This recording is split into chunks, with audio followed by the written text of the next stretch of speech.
Renungan Pagi, Agama yang Bersinar oleh Ellen G. White, 12 Juli 2023. Mari kita berdoa. Bapa kami yang di sorga, Allah pencipta langit dan bumi, laut dan segala isinya, Allah yang maha besar, maha kuasa, sumber segalanya, yang kami sembah selalu melalui anak-Mu yang tunggal, Yesus Kristus. Terpujilah Yesus, anak Allah yang maha tinggi, yang adalah anak domba yang menghapus dosa dunia ini. Pada pagi hari ini kami bersyukur boleh bangun dan berbakti, dan sebagaimana membaca dan mendengarkan nasihat firman-Mu, kiranya ini menjadi pembaharuan bagi kami semua. Kami meninggikan Kristus dalam kehidupan kami di hadapan manusia. Beserta kami sepanjang perbaktian ini, kehendak-Mu yang jadi. Ampun kami akan dosa dan salah, karena kami berdoa hanya dalam nama anak Allah yang tunggal, Yesus Kristus, yang adalah Tuhan dan Juru Selamat kami. Amin. Renungan hari ini akan dibacakan oleh Saudari Patricia Yesi Mamentu. Kepada Saudari Yesi, kami persilahkan. Terima kasih. Selamat pagi untuk kita semua. Judul renungan kita di pagi hari ini adalah Mengangkat Kristus di hadapan manusia. Ayat tema terdapat di dalam Filipi 1 ayat 18, tetapi tidak mengapa, sebab bagaimanapun juga Kristus diberitakan, baik dengan maksud palsu maupun dengan jujur. Tentang hal itu aku bersukacita, dan aku akan tetap bersukacita. Tugas dan kesenangan dari semua pelayan adalah untuk meninggikan Kristus di hadapan manusia. Ini adalah akhir dari semua pekerjaan sejati. Biarlah Kristus yang kelihatan, biarlah diri yang tersembunyi di belakangnya. Testimonies for the Church, volume 9, halaman 147. Hati orang Kristen sejati dipenuhi dengan kasih sejati, dengan rasa lapar yang paling dalam akan jiwa-jiwa. Dia tidak akan beristirahat sampai dia melakukan segala dayanya untuk mencari dan menyelamatkan yang hilang. Waktu dan kekuatan dihabiskan, pekerjaan berat tidak dijauhi. Orang lain harus diberi kebenaran yang telah membawa ke dalam jiwanya sendiri kegembiraan dan kedamaian dan sukacita dalam Roh Kudus. Ketika jiwa yang benar-benar bertobat menikmati kasih Allah, dia akan merasakan kewajibannya untuk memikul kuk dengan Kristus dan bekerja selaras dengan Dia. Roh Kristus ada padanya. Dia mengungkapkan kasih dan belas kasihan Juru Selamat karena dia satu dengan Kristus. Ia rindu untuk membawa orang lain kepada Yesus. Hatinya luluh dengan kelembutan saat dia melihat bahaya jiwa-jiwa yang keluar dari Kristus. Dia mengawasi jiwa-jiwa sebagai jiwa yang harus memberikan pertanggungjawaban. Dengan ajakan dan permohonan bercampur dengan jaminan akan janji-janji Allah, dia berusaha untuk memenangkan jiwa bagi Kristus dan dicatat dalam buku catatan. Dia adalah seorang pekerja bersama Allah. Testimonies to Ministers halaman 122. Demikianlah renungan kita di pagi hari ini. Terima kasih, Tuhan Yesus memberkati. Terima kasih atas penata layanan Saudari Yesi. Tuhan Yesus memberkati. Selamat pagi saudaraku dalam Tuhan. Tentang mengangkat tinggi Kristus di hadapan manusia, Roh Nubuat melanjutkan dalam suratnya nomor 49 tahun 1902 paragraf 38 yang berkata, seluruh usaha kita adalah untuk meninggikan Sang Penebus. Ini adalah akhir dari semua pekerjaan sejati. Biarlah Kristus yang kelihatan, biarlah manusia bersembunyi di belakangnya. Ini adalah pengorbanan diri yang berharga. Pengorbanan diri seperti itu diterima Allah. Mengapa meninggikan Yesus penting sekali? Sampai-sampai seluruh usaha kita adalah untuk meninggikan Kristus?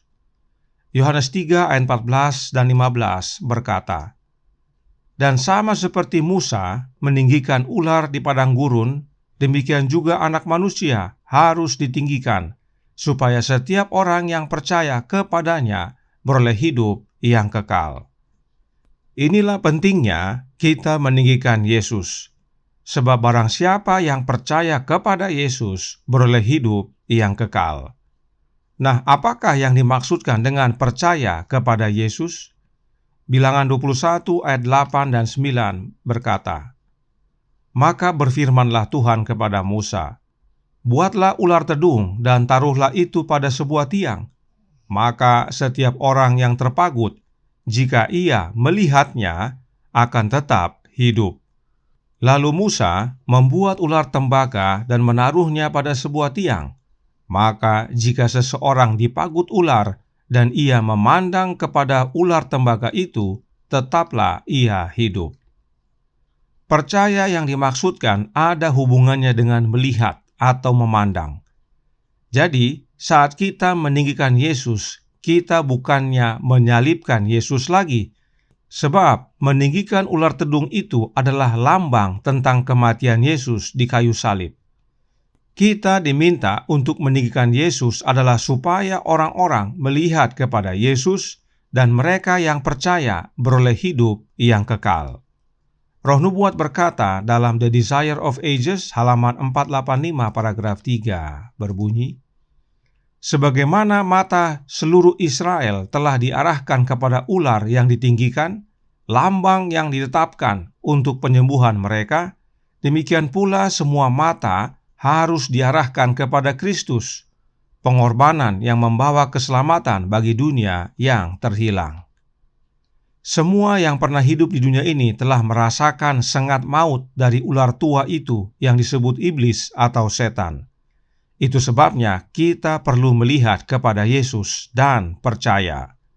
Roh Nubuat berkata dalam Faith and Works halaman 37 paragraf 2 berbunyi, jika Anda sadar akan dosa-dosa Anda, jangan curahkan semua kekuatan Anda untuk meratapinya, tetapi lihat dan hiduplah. Yesus adalah satu-satunya juru selamat kita, dan meskipun jutaan orang yang perlu disembuhkan akan menolak tawaran belas kasihannya, tidak seorang pun yang mengandalkan jasa-jasanya akan dibiarkan binasa. Karenanya penting sekali bagi kita untuk meninggikan Kristus di hadapan manusia. Meski banyak yang menolak, tetapi setiap orang yang percaya tidak akan dibiarkan binasa, tetapi beroleh hidup yang kekal. Oleh sebab itu, tinggikan Kristus di hadapan manusia, agar From Heaven with Love halaman 328 paragraf 3 menyatakan, semua mata harus tertuju kepada Kristus, korban yang membawa keselamatan bagi dunia yang terhilang. Dan saat kita arahkan pandangan manusia kepada Yesus, bukan diri kita yang tampil, tetapi Yesus yang kita tampilkan. Diri kita tersembunyi di balik Yesus. Inilah sukacita pelayanan dalam bekerja bagi Yesus. Dan ini semua karena Roh Kristus. Renungan hari ini berkata dalam Radiant Religion halaman 195 paragraf 4. Roh Kristus ada padanya. Dia mengungkapkan kasih dan belas kasihan juru selamat karena dia satu dengan Kristus.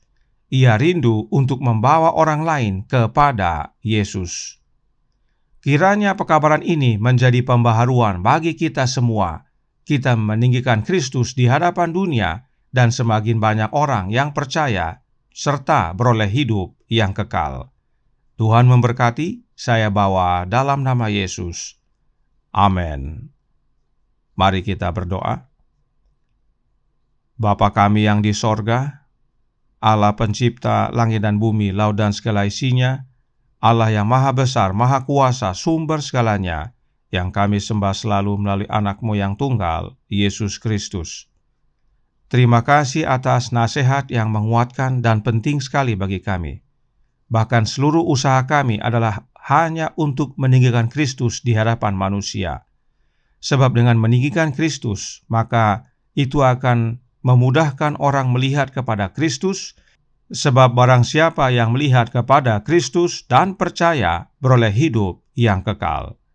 Oleh sebab itu, sebagaimana Musa meninggikan ular di padang gurun, demikianlah kami harus meninggikan Kristus di hadapan seluruh umat manusia, agar mereka memandang pada Yesus dan hidup. Untuk itu tolong kami ya Bapa, curahkan roh anak-Mu dalam hati ini, sebab hanya oleh kehadiran Kristus dalam hidup kami, itulah wujud persatuan kami dengan Yesus, maka kami akan mengungkapkan kasih dan belas kasihan Yesus kepada sesama. Kami rindu membawa orang-orang datang kembali kepada Kristus. Itulah pentingnya kami meninggikan Kristus dalam hidup ini.